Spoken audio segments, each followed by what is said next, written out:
தமிழ்நாட்டில் உள்ள விவசாயிகள், ஒட்டுமொத்த விவசாயிகள் அனைவருக்கும் மாண்புமிகு தமிழக முதலமைச்சர் அம்மா அவர்கள் தொடர்ந்து பல்வேறு திட்டங்களை வேளாண்மை துறையிலே 2ஆம் பசுமை புரட்சி திட்டத்திலே இன்றைக்கு வேளாண்மை துறை தமிழகத்திலே முன்னேற்றம் அடைந்து வருகிறது. விவசாயிகளுடைய வாழ்வாதாரம், பொருளாதாரம் மேலும் வளர்ந்திருக்கிறது. இதுக்கு என்ன காரணம் என்று சொன்னால், நீர் ஆதாரத்தை பெருக்குவதற்கு முல்லை பெரியாறு அணை, காவிரி நிதிநீர் பிரச்சனை, தடுப்பணைகள், அணைகள் போன்றவைகள் அனைத்தும் இன்றைக்கு தமிழகத்திலே செயல்படுத்தியிருக்கிறார்கள்.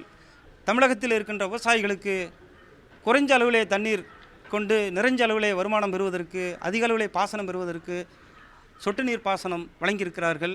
இன்றைக்கு பண்ணை நாட்டங்கால் திட்டங்கள் வழங்கியிருக்கிறார்கள்.